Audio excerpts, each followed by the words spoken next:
Sebelum ke alur cerita, jangan lupa klik like, komen, dan subscribe untuk terus mendukung channel ini. Di awal episode kelima, kita melihat masa kecil Judy. Saat itu dia di sekolah sedang menunjukkan pahlawan yaitu ayahnya yang bernama Grant Kelly. Grant Kelly adalah orang pertama yang bekerja di Alpha Centauri, namun Judy tidak pernah bertemu dengannya. Kemudian Judy juga mengatakan bahwa John juga pahlawan baginya sebagai ayah angkatnya. That I have two heroes to look up to.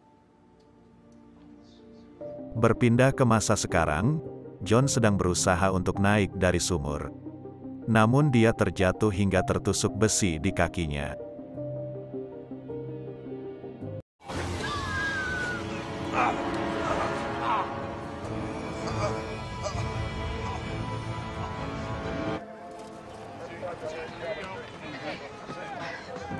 Sementara itu, Don dan temannya sedang memperhatikan sesuatu yang dapat membuat sebuah logam menjadi sangat mudah hancur hanya melalui sentuhan.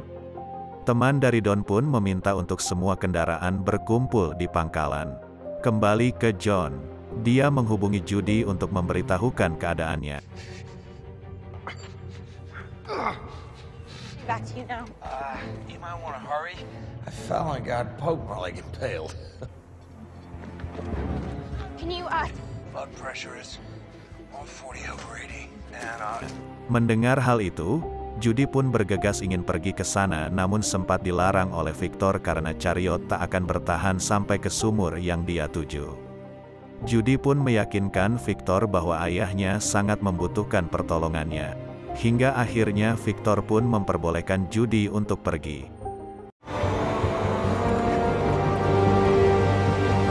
Berpindah ke The Resolute. Setelah bisa melihat posisi dari robot aliennya, Will berencana akan pergi ke planet tersebut bersama dengan Maureen. And it looks like the robot is about 200 kilometers east of base camp. Not being up here all by yourself? Without parental supervision? Singkat cerita, mereka menuju sebuah Jupiter untuk pergi ke planet pasir tersebut dan sudah ada Ben yang menunggu mereka. Ternyata Ben akan ikut untuk mencari robot alien bersama Will dan Maureen. Relying on the visions of a It's a 12-year-old. mystery to me. I could guess at the science.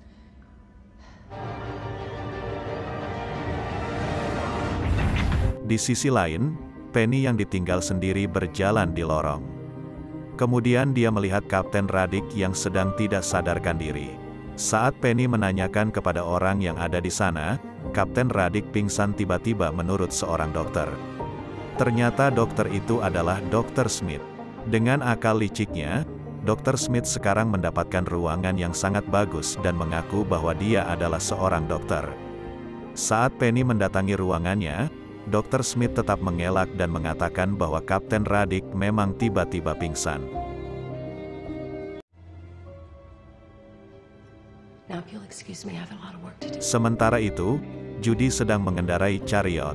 Tiba-tiba dia kehilangan kendali dan salah satu ban chariot pun terlepas. Padahal tujuannya masih 24,5 km lagi.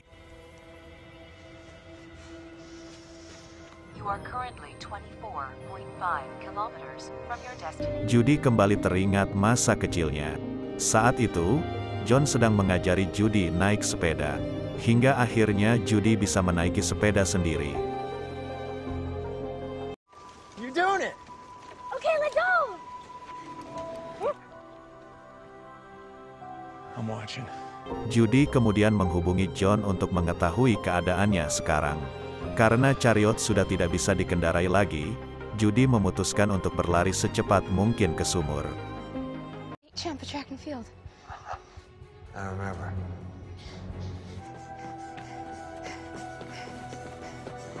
Berpindah ke The Resolute, Penny yang mencurigai Dr. Smith mulai mengikutinya. Saat itu Dr. Smith membuang sekantong sampah yang mencurigakan. Namun Penny tidak bisa melihat isinya, karena kelas sebentar lagi akan dimulai. Saat di kelas, Penny kembali bertemu dengan Vijay. Lalu Penny menceritakan kecurigaannya kepada Dr. Smith dan mengajak Vijay untuk pergi ke tempat pembuangan sampah. Up here with the logistical team, so they're making sure everything's stocked, ready for. To be seen, Mr. Jackson. Since it appears as if our time for this project will be working in groups of two, So? Are you sure? I mean, maybe it was just a coincidence. Rain won't stop falling. Okay, you need to tell my dad. It's not gonna. Mereka berdua membuat alasan agar bisa keluar dari kelas itu. Di sisi lain, John terlihat kesakitan akibat besi yang menancap di tubuhnya. Kemudian John teringat ketika dia bersama Judy. Saat itu mereka melakukan lomba lari dan dimenangkan oleh John. Okay. I'll race you to the car. What, already? Kembali ke masa sekarang, Judy masih terus berlari secepat mungkin. Kemudian dia menghubungi John untuk mengetahui kondisinya.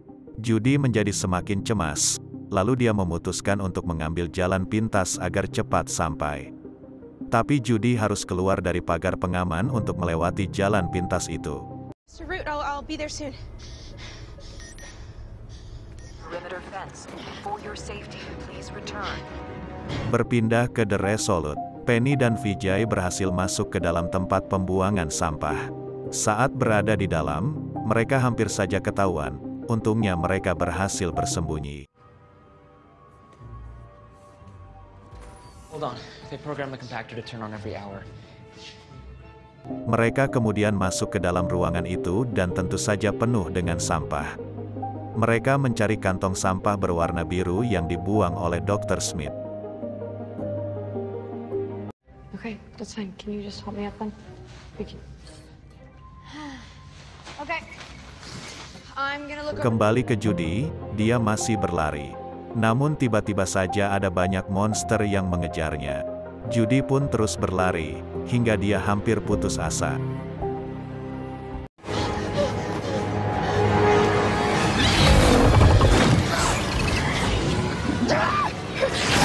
Pada saat itu, Judy teringat 3 pesan John saat berada di alam liar. Rule number 2, always remember your fire protocols. Rule number 3, Accept the unexpected when things go wrong, Assess your options. and move forward. Love you. Bye. Setelah mengingat itu, dia kembali berlari dan melompat di atas jurang yang dalam. Hingga akhirnya monster itu tidak bisa lagi mengejarnya.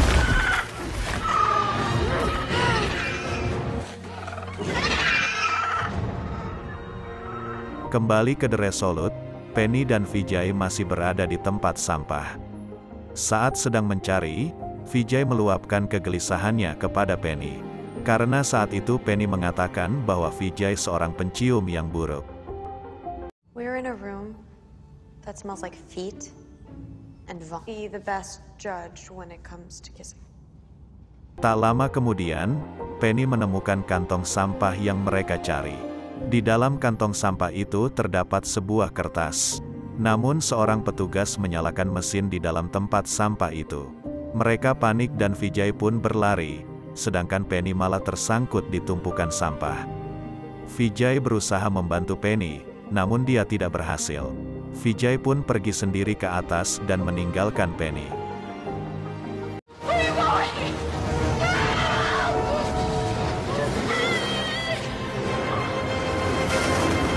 Ternyata Vijay hanyalah mematikan mesin dan kembali ke dalam untuk menyelamatkan Penny.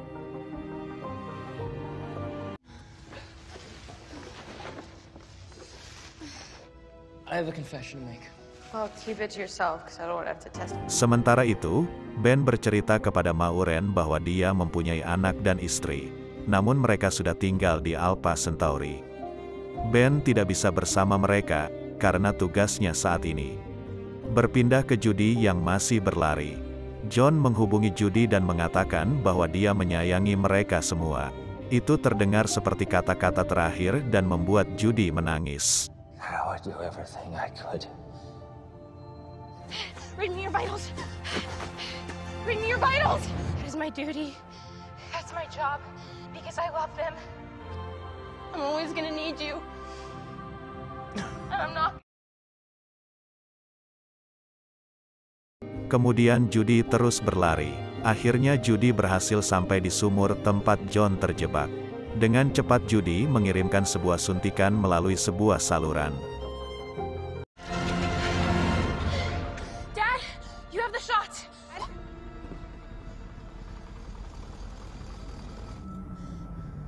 Dad, do you copy? Saat sudah di bawah, John langsung menggunakan suntikan itu agar mengurangi sakit yang dia terima. Tak lama kemudian, John berhasil dikeluarkan dari sumur itu. I am here, Dad. I'm right here. Berpindah ke The Resolute, Penny dan Vijay berhasil kembali ke kelas mereka. Penny mencoba menyusun kertas yang dia temukan. Namun kalimat di dalam kertas itu sangat aneh dan membuat mereka bingung. Tak lama kemudian, datang Dr. Smith yang ingin bertemu dengan Penny. Saat itu Penny langsung menanyakan maksud dari tulisan Dr. Smith. Namun ternyata Dr. Smith telah mengetahui bahwa dia mengikutinya saat membuang sampah. Penny pun terlihat sangat emosi kepada Dr. Smith, namun Vijay membawa Penny keluar dari kelas itu. Saat berjalan di lorong, tiba-tiba lantainya terlihat aneh. Ketika Penny melemparkan tasnya, lantai hancur begitu saja persis seperti yang terjadi di planet pasir. Di sisi lain, Ben membaca laporan dari Maureen. Kemudian Ben mengatakan bahwa planet yang mereka tuju juga memiliki sebuah tempat yang terbuat dari logam. Namun di planet pasir itu petir menyambar tiap 23 hari. Ben juga mengatakan ahli bahasa mereka juga masih tidak mengetahui arti dari ukiran di tempat itu. Dan bersambung. Sekian alur cerita kali ini, sampai jumpa di video selanjutnya. Terima kasih.